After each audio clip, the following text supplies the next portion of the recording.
JEE NEET coaching offline Vijayawada వేదాంతలో join అవ్వచ్చా దీనికి సంబంధించి సో 2024లో 1698 మెంబర్స్ వరకు క్వాలిఫై అయ్యారు. జేఈ మెయిన్స్ 2024లో నీట్ విషయం చూసుకుంటే 1900 అప్రాక్సిమేట్లీ నీట్ క్లియర్ చేశారు అని వీళ్ళు అడ్వర్టైజ్మెంట్స్ అయితే ఉన్నాయి. సరే ఇదంతా పక్కన పెట్టేస్తే గుడ్ థింగ్ అబౌట్ వేదాంత్ ఏంటి అంటే one thing I observed. So చాలామంది మెటీరియల్ పేరుతో డబ్బులు అదొక మాఫియాలా తయారైంది ఈ జేఈ నీట్ కోచింగ్ సెంటర్స్. కొన్ని ఇన్స్టిట్యూట్స్ మా మెటీరియల్ అద్భుతంగా ఉంటుంది అట్లా చేయకుండా అద్భుతంగా ఉంటుంది అన్నట్లు కమర్షియల్ కాకుండా సో వీళ్ళ మెటీరియల్ అనేది అందరికీ కూడా అవైలబిలిటీలో ఫ్రీ ఆఫ్ కాస్ట్లో దే ఆర్ ప్రొవైడింగ్. సో మనం డౌన్లోడ్ చేసుకొని we can use it of మనం వాడుకోవచ్చు ఆ మెటీరియల్ని. That is very good thing. And ఇంకోటి వచ్చేసి ఏంటి అంటే యూట్యూబ్లో వీళ్ళ యూట్యూబ్ ఛానల్ వేదాంత్ తెలుగు అనే యూట్యూబ్ ఛానల్ దానికి సంబంధించి సో గైడెన్స్ అనేది చాలా ప్రిసైజ్గా చాలా బాగా అంటే not only JEE NEET coaching ఒకటే కాకుండా సో చాలా ఇంకా ఇన్ డీటెయిల్గా చెప్తా ఉన్నారు. సో గైడెన్స్ కూడా ప్రొవైడ్ చేస్తూ ఉన్నారు. ఫ్రీ గైడెన్స్ వాళ్ళ వీడియోస్ ద్వారా చాలా హెల్ప్ అవుతుంది. And definitely very good thing. అంటే అది కూడా ఒక మంచి విషయమే. కానీ ఇక్కడ నేను ఇంకా ఫ్యూ మోర్ ఇంపార్టెంట్ థింగ్స్ ఉన్నాయి. సో వేదాంతం విజయవాడలో మీరు ఆఫ్లైన్ కోచింగ్ జాయిన్ అవ్వాలనుకుంటే కొన్ని పాయింట్స్ క్రాస్ వెరిఫై చేసుకొని yes definitely you can plan for that. So batch size ఎంత ఉంది అనేది మనకు చాలా ఇంపార్టెంట్. ఎందుకంటే లిమిటెడ్ బ్యాచ్ సైజ్ ఉండాల్సిన అవసరం ఉంది. అండ్ ప్రాపర్గా ఎన్వైర్న్మెంట్ కానీ లేకపోతే ఇన్ఫ్రాస్ట్రక్చర్ అనేది ప్రాపర్గా ఉందా లేదా అండ్ మంచి ఎన్వైర్న్మెంట్ ఉందా లేదా అని మనం తెలుసుకోవాలి. దాంతోపాటు ప్రాపర్ స్కెడ్యూల్ ఉందా, డౌట్స్ క్లియరెన్స్ ఉందా and very important thing friendly environment ఉందా, తర్వాత పర్సనల్ కేర్ ఉందా.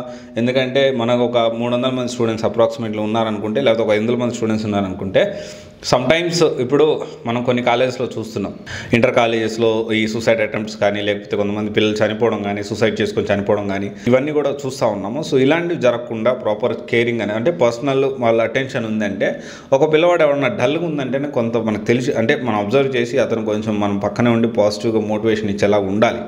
అండ్ జాగ్రత్తగా కేర్ చేయాలి. అంటే పేరెంట్స్ని వదిలి 2 సంవత్సరాలు వీళ్ళ దగ్గర ఉంటున్నారు. ఆల్మోస్ట్ ప్రైమ్ టైం అంటే టీనేజర్స్ అనేది ప్రైమ్ టైం ఆ టైంలో ఇక్కడ ఉంటున్నారు.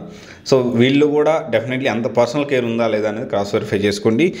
అండ్ ఫిజికల్ యాక్టివిటీ ఉందా అండ్ దీనికి సంబంధించిన క్వాలిటీ టెస్ట్ సిరీస్ పేరుతో చాలామంది ఏంటంటే జస్ట్ ఏదో నామమాత్రం టెస్ట్ సిరీస్ పెడతా ఉంటారు. అలా కాకుండా వేదాంతంలో ప్రాపర్ టెస్ట్ సిరీస్ అనేది క్వాలిటీ ఉందా లేదా అనేది క్రాస్ వెరిఫై చేసుకోండి. అండ్ ఇక్కడ మనం ఇంటర్ కూడా ఇంపార్టెంటే. జేఈ నీట్తో పాటు చాలామంది ఓన్లీ జేఈ నీట్ ఉంటే సరిపోతుంది ఇంటర్ అవసరం లేదన్నట్లు కాకుండా ఇంటర్ కూడా చాలా ఇంపార్టెంటే. కొన్ని కాలేజెస్ బీటెక్ కాలేజెస్ ఎస్పెషల్లీ కొన్ని యూనివర్సిటీస్ కూడా కేవలం ఇంటర్ మార్క్స్ని బేస్ చేసుకొని జేఈ మెయిన్స్ అడ్వాన్స్ క్వాలిఫై కాకపోయినా మనకి సీట్లు ఇచ్చే పరిస్థితి ఉంటుంది. కాబట్టి inter marks are also very important and ఆ బేస్ అనేది మనకు ఉపయోగపడుతుంది. సో డెఫినెట్లీ ఇంటర్ కూడా సేమ్ ప్రయారిటీ ఉందా లేదా అనేది స్కెడ్యూల్ అదంతా కూడా చెక్ చేసుకోవాలి. అండ్ సిలబస్కి ఆన్ టైం కంప్లీట్ చేయడం ఎంత ఇంపార్టెంటో దాంతోపాటు సిలబస్ని హరీబరీలాగా కంప్లీట్ చేయకూడదు అనే పాయింట్ కూడా చాలా ఇంపార్టెంట్. ఇవన్నీ కూడా మీకు ఎలా తెలుస్తాయి అంటే ఒకసారి మీరు జాయిన్ అయ్యే ముందు అక్కడ ప్రీవియస్ స్టూడెంట్స్తో మాట్లాడండి. పాజిటివ్ గుడ్ థింగ్స్ ఆల్రెడీ చెప్పాను నేను. ఫ్రీ స్టడీ మెటీరియల్ ఒకటి అండ్ యూట్యూబ్ ఛానల్లో వీళ్ళు ఇచ్చే గైడెన్స్ కానివ్వండి, తర్వాత 1-to-1 గైడెన్స్ కూడా వీళ్ళు ప్రొవైడ్ చేస్తున్నారు. ఏది అంటే ఇంటర్తో పాటు జేఈ ప్రిపేర్ అవ్వచ్చా, నీట్ ప్రిపేర్ అవ్వచ్చా, వీటితో పాటు అదర్ ఎగ్జామ్స్ ఏమేమి ఉన్నాయి, అదర్ యూనివర్సిటీస్ ఏమేమి ఎగ్జామ్స్ ఉన్నాయి, ఫ్రీ కెరీర్ కౌన్సిలింగ్ కూడా వీళ్ళు ప్రొవైడ్ చేస్తూ ఉన్నారు. So which is very good thing about Vedant Telugu. And ఇది ఒకసారి ప్లాన్ చేయండి. ఇంకోటి వచ్చేసి ఏంటి అంటే ఫుడ్ కూడా చాలా ఇంపార్టెంట్. ఫుడ్ మెనూ ఏంటి, ప్రాపర్గా ఫుడ్ మెయింటైన్ చేయడం అనేది కూడా చాలా ఇంపార్టెంట్. అది కూడా మనం అడిగి తెలుసుకోవచ్చు. అండ్ తర్వాత వచ్చేసి ఫ్లెక్సిబుల్ ఉండాలి. ఫ్లెక్సిబుల్ ఇన్ ద సెన్స్ ఏంటి అంటే స్టూడెంట్ ఫ్రెండ్లీ అనేది చాలా ఇంపార్టెంట్. ఇప్పుడున్న సిచ్యువేషన్లో ఎక్కువగా ప్రెజర్ పెట్టేసి చదువు ర్యాంక్ వస్తేనే అన్నట్లు అలా కాకుండా ఉందా లేదా అనేది కూడా క్రాస్ వెరిఫై చేసుకోవాల్సిన అవసరం ఉంది. అండ్ వేదాంత్ తెలుగు విజయవాడలో జాయిన్ అవ్వచ్చా అంటే ఇవన్నీ తెలుసుకొని ఖచ్చితంగా మీరు డెసిషన్ తీసుకోవచ్చు. సో ఇది ఒకసారి ఆలోచించండి. ఒకవేళ వేదాంత్ స్టూడెంట్స్ ఈ వీడియో రీచ్ అవుట్ అయ్యింటే మీ ఫీడ్బ్యాక్ అనేది తెలియజేయండి. అక్కడ కోచింగ్ ఎలా ఉంది ఏంటి అని తెలియజేయండి. సో దట్ ఏంటి అంటే కొత్తగా ఎవరైనా జాయిన్ అయ్యే వాళ్ళకి ఇది చాలా హెల్ప్ అవుతుంది. Thank you.